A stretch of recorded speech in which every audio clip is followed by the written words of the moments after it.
Today, we've got Shane Mantz. Shane, my guy, he is currently the Regional Operations Manager over mature markets for Magna Pest Solutions. He's been in the industry for 16 years. Dude, I just got to say that. Just Shane is the Mantz. So, dude, I'd love to pick your brain when it comes to that storytelling, brand identity, and hiring. Your story is probably the most important thing that you do. And I think you have to know who you are before you can tell others who you are. And in order to tell that story, in order to follow that through, you have to sit down and figure out what's my mission, what's my vision, what are my core values, and how do I get that out to the audience as a whole. Translating that storytelling into your brand so you can draw the customers in and create an image that's not just a two-dimensional image. Welcome to the Bug Bucks Podcast, a podcast designed to help you become a bug money millionaire. Today's episode is brought to you by Bug Bucks Plus, the #1 training and education platform designed to help you build and scale your pest control company. I'm your host, Eric Bassett, and of course, next to me, got my co-host, Jake Klaus. What's up, dude? What's up, Eric and my fellow Bug Bucksers? On YouTube, if you're watching on YouTube, you can see that we have a cool studio. Yeah.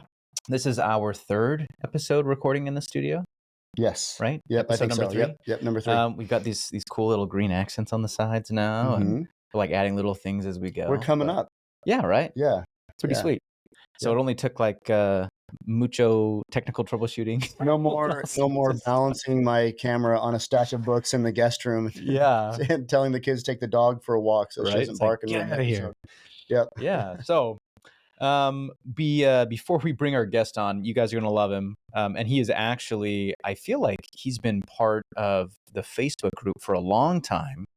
It's actually wild that he hasn't been on the podcast until now, but super excited that he's on. And before we dive into that, just want to remind everybody listening, the best way to receive new episodes is by subscribing to our show on your preferred podcast platform like Apple, YouTube, Audible, or Spotify. If you love the show, please leave us a rating and a review. Make sure to check out our Facebook group, Bug Bucks Plus. That is BUGBUX PLUS. We've got over 4,000 other pest control owners in that group waiting to connect with you and share their thoughts. It's also the best way for you to share your feedback on our show and have your questions highlighted and discussed here on the podcast. So make sure you find us on Facebook and join the group. Today, we've got Shane Mantz. Shane, my guy, he is currently the Regional Operations Manager over mature markets for Magna Pest Solutions. He's been in the industry for 16 years, starting in Southwest Florida in 2009 as a termite technician. He's been married to his beautiful wife for 16 years and has 6 children from teenagers to toddlers. Wow. Shane is also a citizen of the Choctaw Nation of Oklahoma, which allows the culture to guide him through everything he does, including storytelling and brand identity and hiring. Shane, my dude, how are you, man? I'm doing great, guys. How we doing today? Yeah, doing awesome. Good, dude. Awesome. Shane is the Mantz. Dude, I just got to say that. Just Shane is the Mantz. You're the man. Has anybody I've heard a lot of last name jokes before. I haven't heard that one. Really? Oh, that's a new one? Oh, okay. That's a new one. All right. Really? You know what? I feel like nicknaming is one of my special gifts. And just real briefly, parenthetically, years and years ago when I was selling door to door, I signed up this guy and his name was Brock Weedo. And I was like, oh, like if there were spiders, Sure. And I was like, Brock Weedo. And he literally paused for like 10 seconds and he goes, dude, I'm 40 years old. And I have never heard that before. And I was like, come on, really, dude? Come on. It was Brock Weedo. How do you not? Anyway, yeah. Dude. So Shane's the man. All right. Shane is the man. Yeah. You've been around for so long, dude. I feel like you've been such a good supporter of the podcast and the Facebook group. Yep. Bug Bucks Plus subscriber, dude. Thank you, first of all, for all your support, man. Absolutely. Don't you feel like this industry has given me so much? So anything I can do to try and give back is what it's all about. Yeah, that's awesome. Don't you feel like the Facebook group? It's so cool because you have people that are just really active on it, like Shane and a whole bunch of other guys, and then we interview them on the podcast, and it's like dude, I love connecting with all these people from the Facebook group, and also shows you just how cool and unique our Facebook group Bug Bucks is, because it's real people with real experience and real companies connecting and networking. And really, that's what the whole thing is all about. 100%. Yeah. So Shane, how long have you been with Magna, right? About 2 years now. 2 years now? So came on board with Magna. We were still very much a small running and gunning startup, right? Kind of shoot from the hip. We'll figure it out later. Right? Let's just do what we got to do right now. And we're now in this incredible transition period where we're going from that young, I don't want to say reckless, but reckless startup into having much more like institutional governance and building to where we can scale to something that's going to be a powerhouse. That's awesome. Love it, dude. Yeah. And obviously I mentioned this part of your introduction here.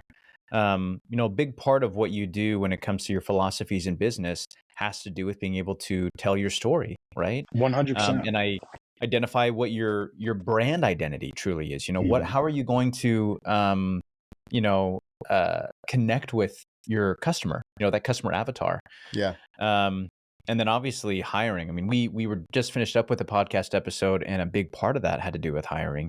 And sometimes it's hard not only connecting with people in your market like customers, but also connecting with potential candidates, right? Sure. So, dude, I'd love to pick your brain when it comes to that storytelling, brand identity, and hiring. I think that's an awesome topic. Yeah. Absolutely.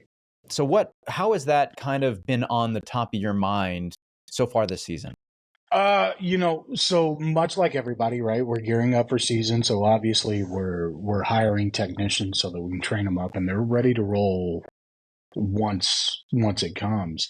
But at the same time, right, I spend a lot of my free time networking with other owners or other, managers who are in higher levels, and just helping them understand that your story is probably the most important thing that you do. Right? Mm-hmm. It doesn't matter if you are the world's best bug killer. If you can't tell the story and get customers to understand and employees to understand just what it means to be the world's best bug killer, it's all for naught. Yeah. Yeah. Well, I mean, and even if you're the world's best bug killer, it's like, how do you get that to connect with somebody? Right. Like, what does it mean to them? And, I feel like we've always had kind of a special culture at Natura. And what's funny is I don't think very little about our culture has been about killing bugs. You know what I mean? Yeah, no.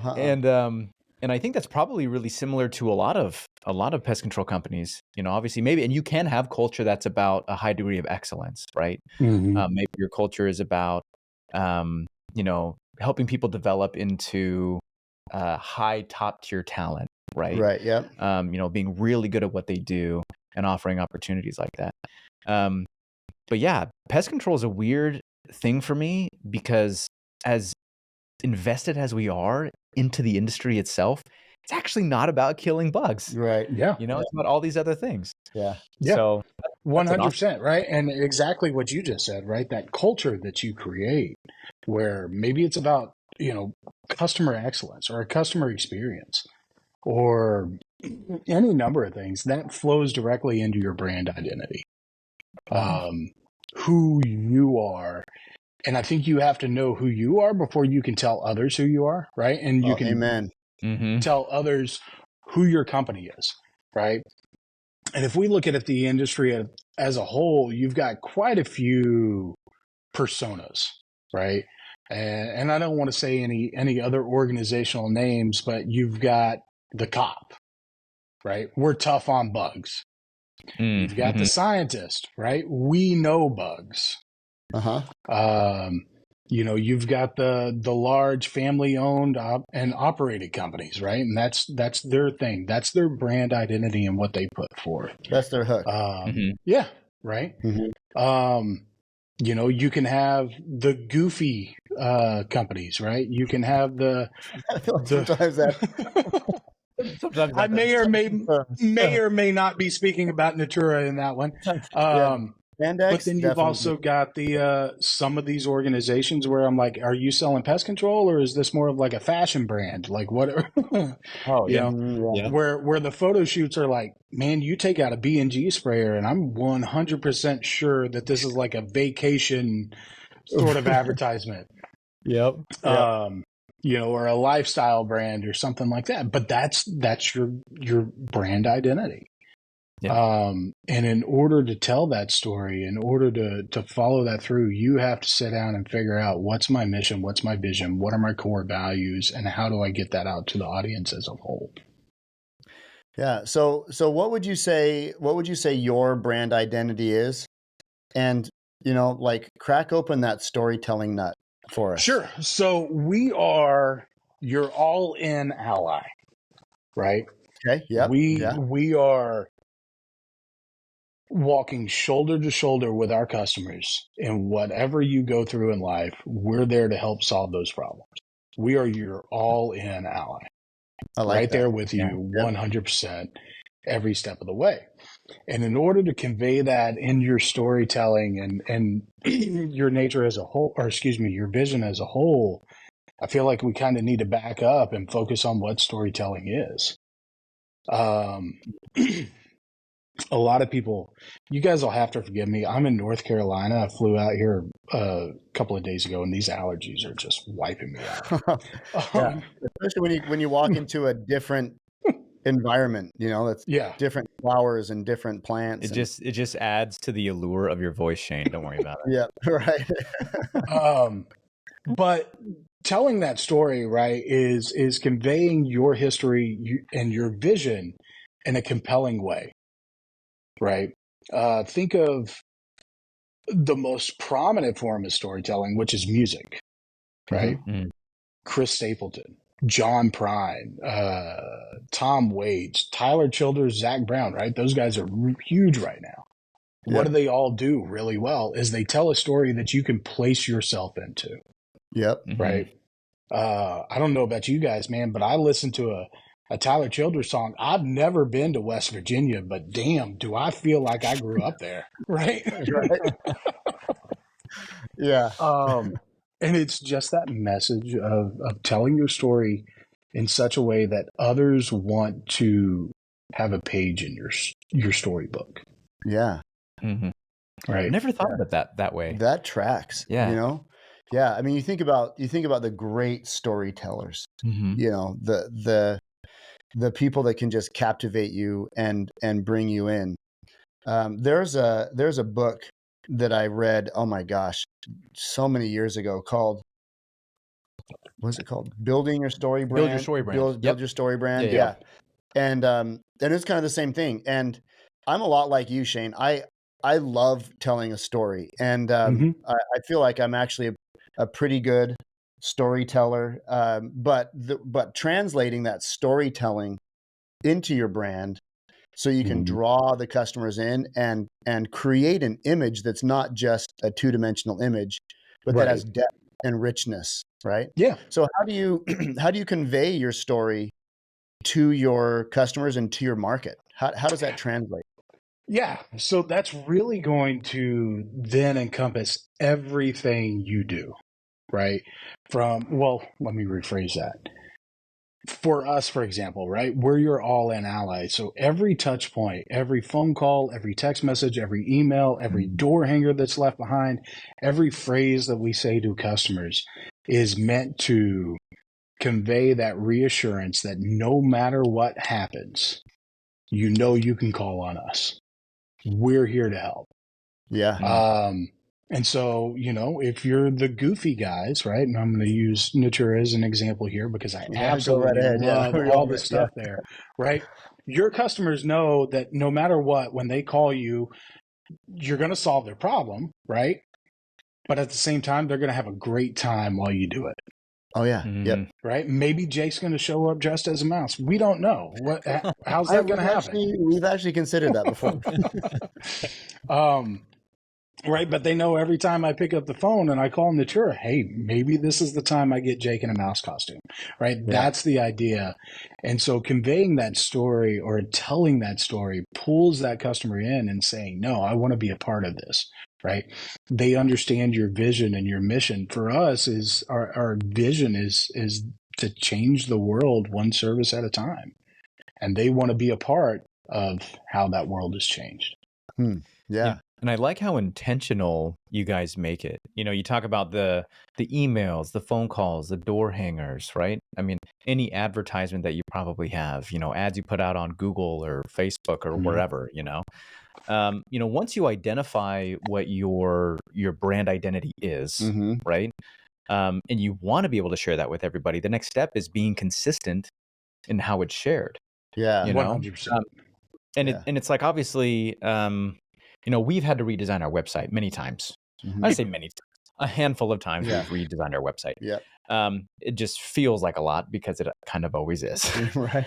And as we go through it, a lot of that makes sense to me because you'll look at stuff and it's like, oh, this picture just isn't exactly what we want. It's not exactly conveying what we want to communicate. It's not who we are. Yes. Yeah. Right. Yeah. It doesn't feel authentic. It doesn't feel organic, right? Or a certain phrase here, or a certain color scheme there, or a certain placement, right? And I think the intentionality side of it is something that maybe a lot of PCOs and people just lose track of. Maybe they figure out their brand identity, but keeping that consistent across, I mean, think about all the platforms there are now. Yep. Yeah. Right? That's a tricky thing to do. And oftentimes what I'll find with smaller PCOs is they lack that brand identity and consistency, right? Or that alignment. And so they will almost mimic what other organizations have done and found successful.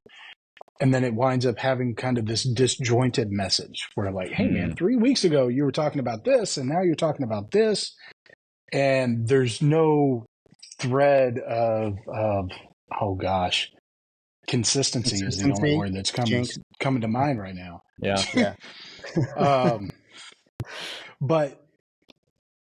And I think that's due to a lack of understanding your story. Once you know your story, no matter what you do, everything you do, like you were just saying, right? This photo seems off. It might be an objectively great picture, but it's not conveying what we're trying to say. Yeah. Yep. I had never thought about looking at branding from like such a broad, almost categorical perspective, right? And I love how you said, there's the cop pest control, Right. those suckers are dead. They stop with us, right? And then there's the family and the fun and all that stuff.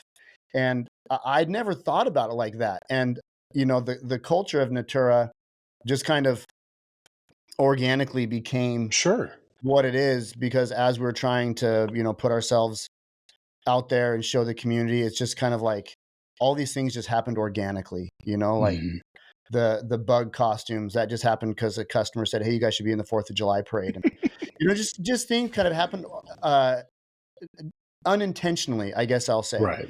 So Shane, if you were talking to a new PCO, someone that's just starting their company, and they're trying to nail down, what is my identity?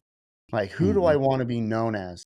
Like, how, if I were that new company and I came to you asking that question, like how would you say to get that started? Where would you start?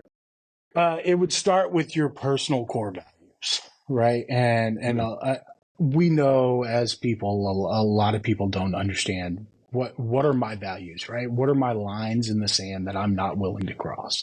And a lot of people right? Everybody's like, oh, I'd never murder anybody, right? I'd never rob a bank. Like, bro, those aren't the lines in the sand we're talking about, right? Yeah.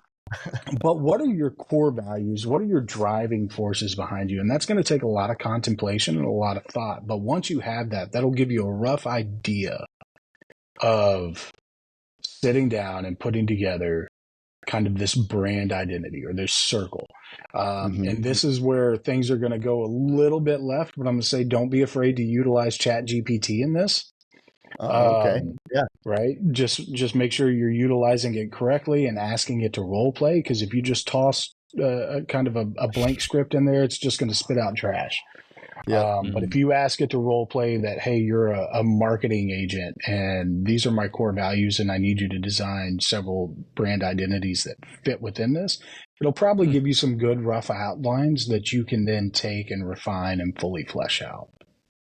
You know what? I think that AI is becoming much more of a regular thing, and I haven't really used it much. I had to make a post for the fire department last week, and I wrote the message in the text box, and then I was looking and there were like options down there, and it said use AI to enhance your message. Have you seen that on Facebook before? Mm-hmm. So I didn't know about that. So I was like, okay, well, let's see what that is. And so I clicked it, and it was like, how do you want your message to sound? And I was like, and it had different options, and one of them was funny. So I was like, oh, just how about funny? And it took my text and changed it so that it was funny. Like I opened it by saying, hey everybody, and then AI changed it. So it was like, hey funsters, exclamation point. And I was like, oh, that's actually pretty cool. And so I just used it. I just ran with it and sent it. And yeah. It's like, well, and we were, this is at the Pacific Northwest conference, the Hood River conference. We were talking about AI. And they used a term, and I had heard it for the first time, but it was a prompt engineer. Yeah. It was a position. It's somebody who helps AI, helps guide them with certain prompts, right? And it kind of reminds me of a time, and no one probably remembers this, but there was a time when you kind of had to know how to search stuff on Google. You know what I mean? Right. You had to like plus and you had to know your keywords and your parentheses and your you had to know what like the whole for, otherwise Google will just give you blah blah whatever, you know. Yeah. And it's kind of the same thing now. Every web page in existence that ever had that keyword. Yeah, it's like that's not what I'm looking for. I remember having to look up Ducati plus Monster, I think. I was looking at motorcycles. So it's, you know, now like AI can be very powerful, like Shane is saying, if you use it properly, and if you can be a good prompt engineer, right? If you know exactly how to use AI, it'll actually deliver really good quality results. Sure, so that's pretty cool. And the thing with ChatGPT, and I hate to get off on this tangent, is it's never meant to be the fully fleshed product, right? Especially in what we do, which is interacting with people all day. And we know that if there's one thing about people, it's that no two are ever the same, right? So relying on ChatGPT to just give you this blanket answer for people, especially in telling your story or having a brand identity, it's meant to be a baseline for which you build off of. Yep. So speaking of which, so you start with your core values. What's the next step in really like telling your story and putting your brand identity in front of your market? Yeah. How do you become the cop pest control or the all in? Right. So you've got your values. What's important to you? You've kind of fleshed out what that looks like as a whole, and then taking that and turning that into a brand identity. Right. So we're going to take what ChatGPT has spat out. We're going to fully flesh it out. We're going to have some late nights at the kitchen dinner table and figure out what that brand identity is. Once you have that, it's then taking that brand identity and turning it into a story. Right. Like my intro, for example, just a few minutes ago, we just glossed over 16 years. We did. Right? Yeah. Of being in this industry in 30 seconds. So how do you take 16 years worth of industry experience into a 30-second elevator pitch? That's going to be your story. Right. Yeah. So take that brand identity, take your history, focus on the highlights, your big wins, toss in a loss in there, right? Every good story has a tragedy in it. Right. Yeah. You know, toss in a loss. And then of course, right, what do you have to have? You got to have the comeback story, right? You've got to have it's 3 seconds left on the clock. We're down by 4 and somehow we make it across, right? You've got to have the comeback story. Yeah. That's pretty awesome. And the nemesis and the hero. Sure. right? I mean, you Right. gotta if you're going with Mm-hmm. classical Greek literature, you can't not have Yeah. those. What's the hero's journey is what it's The called, hero's you know? journey. Yep. Yep. The Remember hero's journey. in Yeah. English class, I think it's probably my senior English. This might be the only thing I remember from it, but we studied the hero's journey, and I think we watched Star Wars. I can't remember. I think it was probably episode It's got to be Empire 4 or Strikes Back. 5. Yeah. Empire Strikes That's Back what is I'm thinking. Yeah. Yeah, right. Yeah. And we like watched it, and he's like trying to illustrate how of a perfect example Star Wars was of like the hero's journey. You know? Yeah. Yeah. But just like Shane is saying, you know, everybody wants to see those ups and downs, and I think part of that allows people to connect with you on a authentic level. Yeah. You're a human. You know, it's like, dude, and you've talked about this before too. You know, we put our faces on our website, we put our faces on our social media. We're on our social media regularly. Yeah. Because we want people to be able to connect with us personally, right? Mm-hmm. And I can think of all the different, you know, vendors, people that I use for my house and projects and all this other stuff. And like, you know, I trust certain brands, you know, especially if a good technician has come my way, and I kind of associate those two things together. Oh yeah. But there are a couple of people that I know personally. Like I personally know the owners, and I personally know the guy who always comes. Yep. Right. And that personalized connection is awesome. And I feel like it's because I know their story. Right. Yeah. And it's not just a story that I've read somewhere, but it's a story that I feel like I've talked to someone about. I've heard it from them. Yeah. And then Shane, furthermore, he's lived it out in front of you. Yes. Yep. Yeah. Do you feel like you encourage people to not only like identify their brand and figure out what their story is, but how do you encourage them to put it out there? That's a fantastic question. I think when it comes to putting it out there, you've got to step back and just be very assured of who you are. Not only as an individual, but as an organization, right? As the face of the company. And then once you have that, you're totally confident of carrying on any conversation, right? Whether that be on Facebook, whether you're interacting with potential clients, whether you're interacting with current clients or potential employees, anybody, right? Once you're assured of who you are at a core level and you say, this is my mission, this is my vision, these are my values, this is my driving force behind who we are, and you've created that story, you want to tell it to everybody, right? Mm-hmm. Yeah. I mean, if I'll learn sign language so I can tell my story to a deaf person. Like, I want everybody to know it. Yeah. Yeah. Well, and you mentioned something in there that we haven't talked about yet. I mean, we've talked about brand identity from being able to appeal and connect with potential customers and clients. Mm-hmm. With the hiring process, though, how would you describe the impact that storytelling and brand identity has with the hiring process? Yeah, so my hiring process is really unique, and it's very little about what have you done or you know, what's your experience or what are you going to do here? Obviously, those are important parts, right? Like, you need to know what kind of job you're walking into. It's hot, it's dirty, we're in crawl spaces. You're going to see things you didn't want to see. Yes. But more so about who we are and what we're going for and how you fit into that. Right. So when I sit a candidate down, especially at the technician level, right? So our internal mission toward employees is to change the pest control industry from the inside out. And it starts with how we treat our people. Mm-hmm. And especially when you talk to people who are current in the industry, right? There's a pervasive vein of toxicity that flows through a lot of organizations. And we do everything we can in order to counter that toxicity. And that plays into not only do we pay higher than average, but I'm going to treat you like a person and not just a means of production. Here's how I treat you like a person. Here's how we speak to you. Here's the tools that we give you. Here's the training that we provide. And it's not just about making you a better person. I mean, the vast majority of my training is interacting with customers and providing an exceptional customer experience. it's not just killing bugs. But how many people do we have, especially solo ops or young ops who are looking to grow, where it's like, I just got to get this guy ready to kill bugs.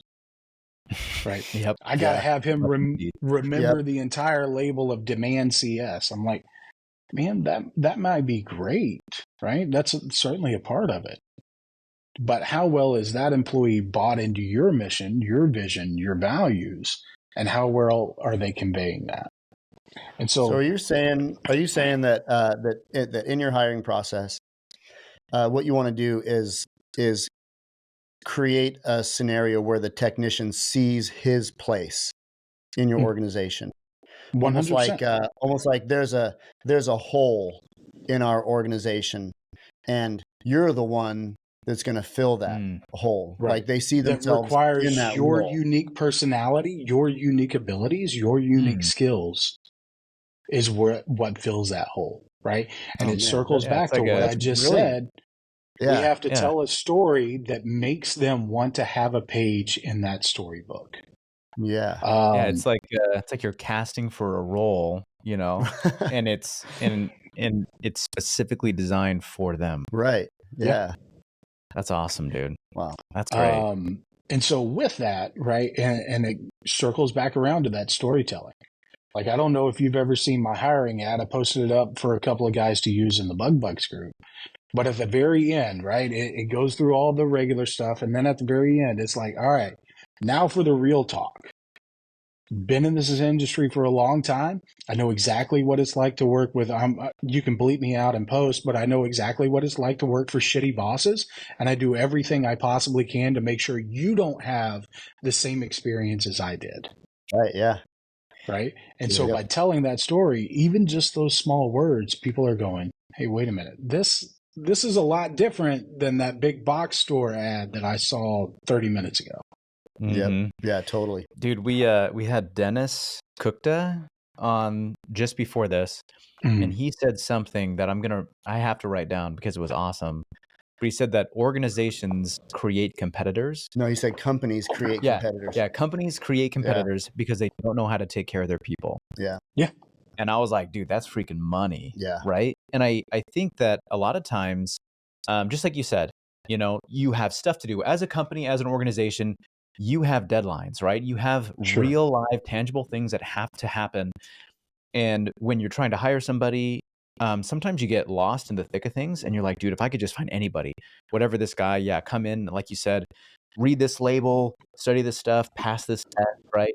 You know, and it comes down to the difference between, do I trust that this guy's going to know how to do the job, or do I trust this guy with my clients? Right. Right. Like, which one of those is more important to me, and which one of those do I want to put emphasis on?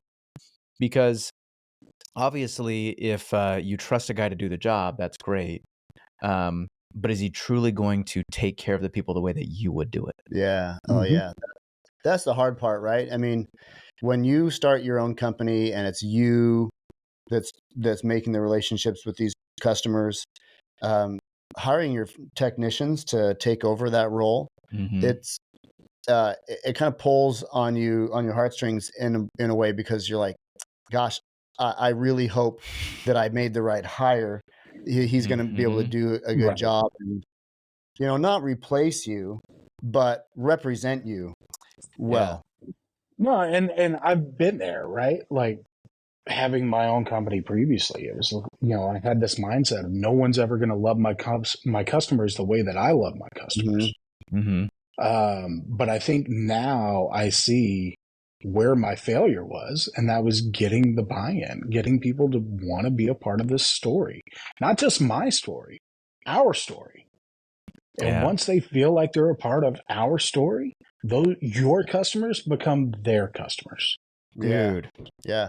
This is what's kind of cool is, Shane, as you're talking, like my brain is putting together all these awesome puzzle pieces about this, which is just so satisfying in my mind. But that's such a huge problem. And we talk about this on the podcast all the time, it's like a direct quote that I've said, no one will care about your company as much as you will. Right. I've said that before many times. And Shane just pointed out something so awesome, which is, it's not about getting them to care about your customers. It's about getting them to view your customers as their customers. Yeah. Yes. Right. That's the ultimate buy-in. Yeah, dude. Yeah. Man, I got goosies just thinking about it, Shane, dude. Killer connection, man. Yeah. And so how through kind of implementing this process with hiring, how has that been able to improve your guys' company culture? Oh, our culture is literally ride or die. Love it, dude. Right. Love it. We are, every single one of us is a ride or die. From the absolute top down, right? I know that any one of my technicians in any of my markets, I could call them tomorrow and say, hey, we're going to go do this. And they're like, all right, let's go. I can do the same thing with every single one of my salespeople, every single one of my branch managers. Yep. Our employee churn, right, or our retention it's marks. I don't know how else to put it. I haven't lost an employee in so long it's unreal, right? Huh. Yeah. I know every single individual by name, branch managers, salespersons, technicians, salespeople, because they've been here so long that I don't have to go, wait a minute, who are you? When did you start? Right? Yeah. What happened to the last guy? Right? Yep. We don't have it because everyone is a part of this story. Everyone knows where their paragraph is, right? Or where their chapter is in this storybook and how it plays out. And everybody's here to write their story. Yeah. Dude, I love it, awesome. man. And I feel bad because we're short on time, but Shane, this has been a phenomenal episode. I appreciate it. Real nuggets here. Very good nuggets in here, dude. Yep. We're gonna have you back on, so don't go disappearing or anything too crazy, right? We'll get you back on the show, check in with you, and just dive back into the impact that this philosophy has had on your guys' organization, because I can only imagine good things. In the future, right? Absolutely, yeah, totally. So, Shane, thank you so much for everybody listening in. Thank you for taking the time to listen. If you have a coworker, manager, or an owner who could benefit from listening to this episode, the best way to say thank you to us is to share this episode with them. If you haven't joined the Facebook group yet, go find the group and join. It's BugBucks Plus. Lots of information and great connections there. And if you have a topic you want discussed on the show, drop it in the group. As always, this episode is brought to you by BugBucks Plus, the #1 training and education platform designed to help you build and scale your pest control company. Visit bugbucksplus.com to sign up and start building today. Thanks again for listening in, and until next time, keep building those pest control companies. If you enjoyed today's episode, please show your support by subscribing and leaving us a 5-star rating. Thank you, and we'll catch you on next week's episode.